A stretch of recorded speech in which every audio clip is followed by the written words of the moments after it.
ഇന്നൊരു ഹെൽത്തി സ്നാക്സാണ്. 3 പഴം എടുത്തിട്ട് ചെറിയ ചെറിയ പീസാക്കിയിട്ട് കട്ടാക്കി കൊടുക്കണം.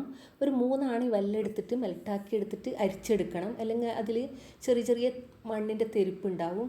ഒരു പാത്രം എടുത്ത് ഒരു 2 ടേബിൾ സ്പൂണോളം ഗീ ഇട്ടു, അണ്ടിപ്പരിപ്പും കുറച്ച് മുന്തിരി ഇട്ടിട്ട് അത് വാട്ടിയെടുത്താൽ ഈ പഴം ഇട്ട് കൊടുക്കണം. അതും നന്നായി വാട്ടിയെടുത്താൽ ഒരു മുറി തേങ്ങയില്ലേ അതുകൂടി ഇട്ട് കൊടുക്കണം, ചിരകിയെടുത്തത്. എന്നിട്ട് അതും നന്നായി വാട്ടിയെടുക്കണം. എന്നിട്ട് പാത്രത്തിലേക്ക് 1 കപ്പ് അരിപ്പൊടി എടുക്കണം. അതിലേക്ക് ഈ മെൽട്ടാക്കിയെടുത്ത വെല്ലമില്ലേ അത് ആറിയ ശേഷം ഒഴിച്ചു കൊടുക്കാൻ പാടുള്ളൂ.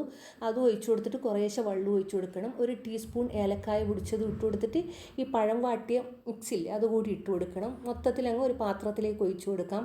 ഏത് പാത്രമായാലും കുഴപ്പമൊന്നുമില്ല. ഒരു 25 മിനിറ്റോളം ഇത് ആവി കയറ്റിയെടുക്കണം. അടിപൊളി സ്നാക്സാണ്. ഇതിൻ്റെ ഫുൾ വീഡിയോൻ്റെ ലിങ്ക് ഞാൻ താഴെ കൊടുക്കുന്നുണ്ട്, വേണമെങ്കിൽ അതെടുത്ത് കാണാം. ഈ വീഡിയോ ഇഷ്ടപ്പെടുകയാണെങ്കിൽ എന്തായാലും സബ്സ്ക്രൈബ് ചെയ്യാൻ മറക്കല്ലേ. ട്രൈ ചെയ്യാത്തവരാണെങ്കിൽ ഉറപ്പായും ട്രൈ ചെയ്തു, അത്രയും ടേസ്റ്റാണ്.